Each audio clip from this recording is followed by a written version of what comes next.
Yo, balik lagi sama gue Richard Bermatin. Dan ya, pada kesempatan kali ini gue akan mengupdate untuk Bitcoin. Dan altcoin kali ini akan diupdate untuk Ethereum atau ETH ya. Jadi kemarin udah ada update untuk BNB dan lain sebagainya. Untuk Ethereum sendiri udah lama kita nggak bahas. Terakhir kali itu bahas sekitar 10-11 hari yang lalu untuk si Ethereum sendiri.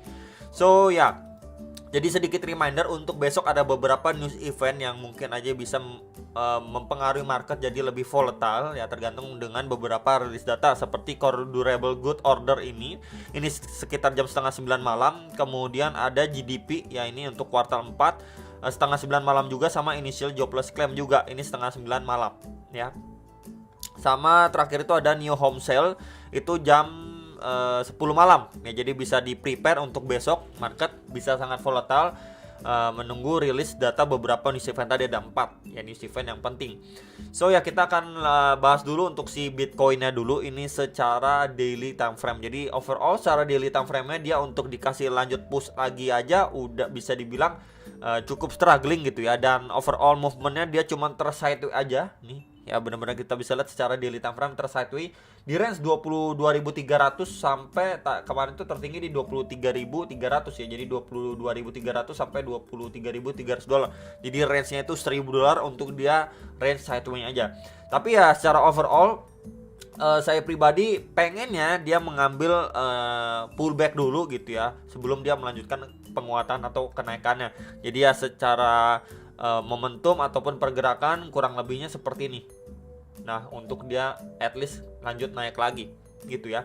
Jadi untuk target koreksinya pun masih sama di sekitar 21.300 sampai sekitar 22.000 dolar. Jadi range-nya itu sekitar $700 lagi di bawah 22.000 dolar untuk si Bitcoin mengambil retracement dulu sebelum dia lanjut naik lagi. Dan untuk di sekitar 21.300 dolar itu juga menjadi adalah area resistance sebelumnya gitu ya, resistance become support ya. Jadi kurang lebihnya mungkin untuk saya pribadi lebih mengekspektasikan untuk si Bitcoin mengambil retracement sedikit lebih bawah ya, cuman bukannya bantingan atau apa, mungkin pergerakannya pun korektif gitu ya yang diharapkan sebelum nanti dia dilanjutkan push juga. Dan sedikit reminder juga, nanti di awal Februari itu ada meeting the Fed sama kenaikan suku bunga kalau nggak salah tanggal 2 teman-teman ya.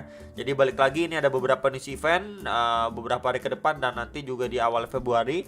Tentunya itu akan sangat-sangat berpengaruh pada pergerakan market ya, khususnya juga si Bitcoin. Nah, kita bisa lihat juga Bitcoinnya tersideways aja, altcoinnya malah udah koreksi lumayan. Nanti akan coba kita bahas salah satunya itu di Ethereum gitu ya.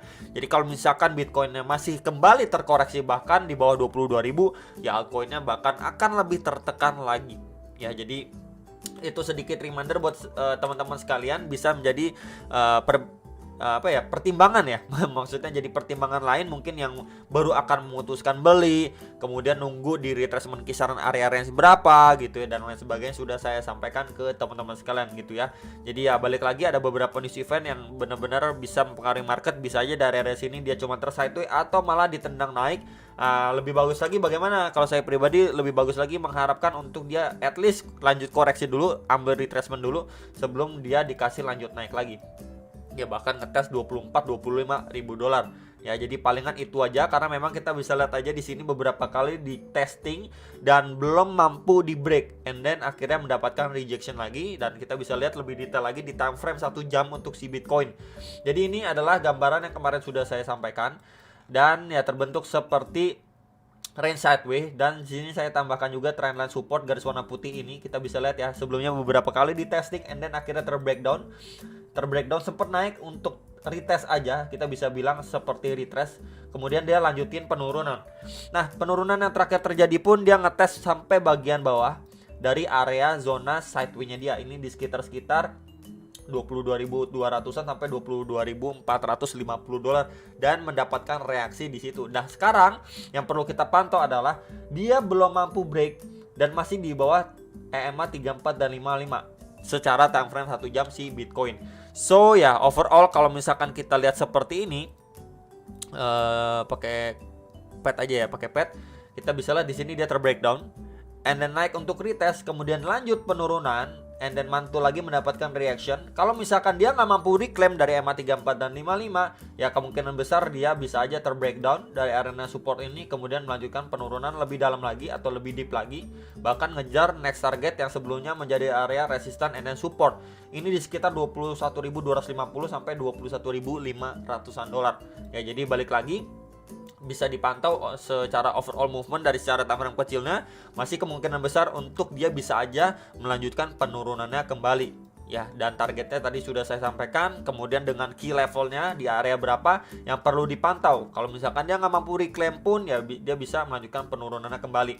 Dan ya mungkin bisa kita tambahkan juga ya dari sini swing high terakhir ke swing low yang terakhir, and then ya dia benar-benar masih ketahan di retracement 0,5 sampai 0,6-nya, plus di situ ada EMA 34 dan 55 di sekitar 22.700 sampai 22.800-an dolar. Ya, jadi hopefully kalau misalkan mungkin buat teman-teman bisa dipertimbangkan kalau di sini dia nggak mampu break gitu ya, dia nggak mau break, kemudian struggling melanjutkan penurunannya, and then udah terbreakdown dari arena supportnya, kemudian retest, mungkin bisa dipertimbangkan untuk si Bitcoin melanjutkan penurunan atau koreksi lanjutannya. Tapi kalau misalkan dari arena sini dia mampu reclaim, ya dia bakalan berpotensi untuk ngetes lagi bahkan ke next ataupun di swing high-nya dia di sekitar 23.140-an sampai 23.300-an dolar untuk si Bitcoin. Kalau misalkan kita lihat secara time frame kecil khususnya 1 jam. Ya, jadi palingan itu untuk time frame kecilnya. Next ini untuk si Ethereum ya, kita bisa lihat untuk si Ethereum ini bahkan koreksinya dia ngetes sampai ke area demand terakhirnya sebelum dia nendang lagi naik. Ini sampai kisar-kisar 1.515-an ya, sekitar harus kita bisa lihat ya. Dan kita bandingkan ke Bitcoin secara daily. Nah, kalau misalkan pergerakannya sama, at least Bitcoin ini udah ngetes nih sampai minimalnya di sekitar area demand ini 20.500-an dolar nih. Kalau memang pergerakannya itu sama kayak si Ethereum. Tapi kan memang tidak nih ya, si Bitcoin itu istilahnya lebih kuat dibandingin altcoin, salah satunya si Ethereum. So yang perlu diperhatikan dan dipertimbangkan adalah yang pertama, kita bisa lihat dia nggak mampu break dari resisten ini ya. Ini udah beberapa kali di testing, bahkan terakhir kali ini terbreakdown kena reject itu di sekitar 1.636 sampai 1.680 dolar. And then untuk area sekarang yang perlu dipantau adalah tentunya adalah area demand-nya dia yang terakhir secara daily time frame ya. Ini di sekitar 1.503 sampai 1.517 dolar. Kalau dari area situ dia lanjut terbreakdown, kita masih bisa pergunakan EMA 34 dan 55 ini. Ya, di sini. Ini di sekitar 1.384 sampai 1.433 dolar.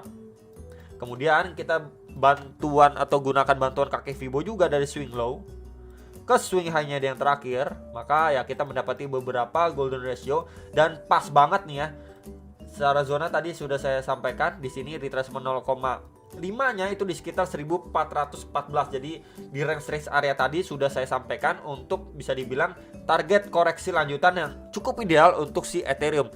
Jadi ketika memang proses koreksinya itu balik lagi bertahap gitu ya, dari sini mungkin adanya pemantulan dulu gitu ya, kemudian dia masih lanjut turun lagi, kemudian ada reaksi pemantulan, kemudian di sini mulai slowing down and then sideways. Mungkin di sini bisa dimanfaatkan ataupun dipertimbangkan lah untuk area ini kalau misalkan overall movementnya seperti ini, bukannya penurunan yang secara drastis gitu ya. Jadi yang nanyain untuk si Ethereum kalau potensinya dia lanjut turun lagi, movementnya seperti apa dan secara zonasi atau areanya di kisaran berapa, range-nya udah saya sampaikan gitu ya, di 1386 sampai ya let's say 1450-an lah, sekitar area situ mungkin balik lagi bisa dipertimbangkan sama teman-teman sekalian. Kemudian kalau di extend pun ke pergerakan sebelumnya ini sempat juga berfungsi menjadi area resisten, support and then resisten juga gitu ya. Jadi ya balik lagi di secara pergerakan yang lalu-lalu di area tersebut ini juga menjadi area support and then resisten, dan hopefully di kisaran situ pun mendapatkan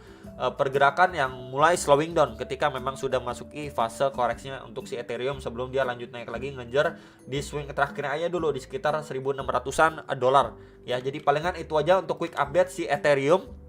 Teman-teman, bahasannya singkat aja karena balik lagi ini quick update secara daily time frame aja. Jangan lupa analisa kembali sebelum make decision atas transaksi kalian masing-masing, dan sampai jumpa untuk next video. Some profit.